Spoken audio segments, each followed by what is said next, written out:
Hey everybody, I'm the Great Shroud, and I used to be a Jehovah's Witness, and since I left the organization, they actually started making these weird cartoons for kids, which I find really funny, and I just kind of want to talk about them, really.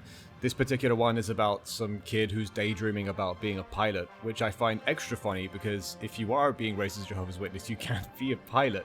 That's just not on the table. Why would you be up there doing flips when you should be pioneering? See, this is little Caleb here. He's just daydreaming, and he's doing all these little flips and this fancy stuff. And, you know, he's supposed to be doing his watchtower. But things don't go all too well.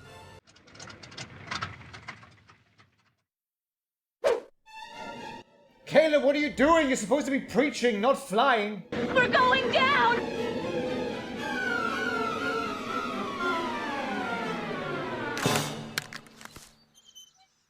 It's just a toy. I just cleaned the house, so remember, take your shoes off.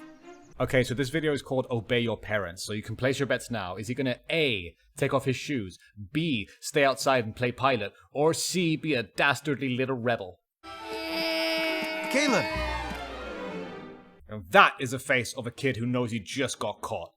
Don't worry, Caleb, we all been there. Did mommy tell you to take off your shoes? Okay, no dad in the history of dad has ever been this calm in this kind of scenario ever. It's more like, Caleb! What the f*** is this? Do you have any idea how long it took your mother to clean up this shit? Jesus Christ! I'm sorry, Daddy. I know. Whoa, Dad's got some big biceps. Damn! No wonder he gets so many Bible studies. And another thing, how does he find time to do all that lifting in between meetings, ministry, family worship, singing kingdom melodies in the car, shunning old family members, giving talks? That, my friends, is dedication. Let's clean this up together. So Dad decides to help Caleb clean up his mess. So it's kind of like, alright, Caleb, grab a sponge. But I thought dinner was ready. I said grab a sponge! Remember what we learned in family worship? Good thing we're over here, right next to my conveniently placed Bible. It is here in Ephesians. Okay, now it's unrealistic because nobody has ever found Ephesians that damn fast. Children, that's you, Caleb. Be obedient to your parents. Yes, always listen to your parents because your parents are always right, especially if they're Jehovah's Witnesses. So if your sister gets disfellowshipped because she smoked a cigarette and your parents say, stop talking to your sister, what do? Obey your parents and stop talking to that sinful witch. If you're gay and they tell you to stop being perverted, what do? Obey your parents and stop being a perv. If they tell you that you have to drop out of class and stop your extracurricular activities and no more sports so they can make more time for ministry, what do? Obey your parents. You stop all of that immediately.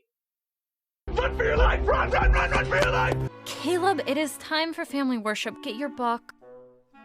And pick up all these marbles. Someone could get hurt. So Caleb here is presented with another scenario where he can choose to obey his mother or not. And we all know who made this cartoon, so obviously he's going to obey his mother because, you know, now he got the lesson from the Bible and that's how it works. But the funny thing is that this is just not how kids work. Kids cannot be told once, hey, you should clean up your toys, and then they just start doing that. That's just not how kids work. You have to repeatedly tell them, especially when they're that kind of age. But before they do what they're told, they have to first see a montage of the absolute worst case scenario and then wake up from it as if they're seeing World War II flashbacks.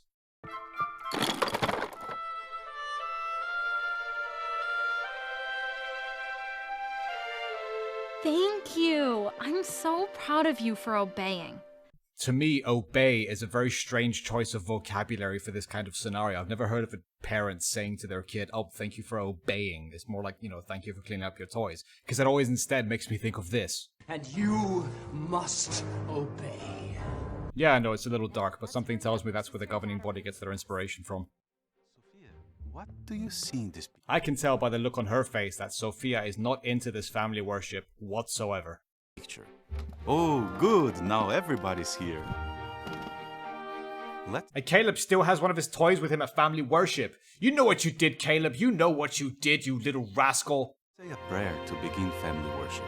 That's about it for today, so thanks for watching, like and subscribe. I'm the Great Shroud. New videos every month, probably. We'll see.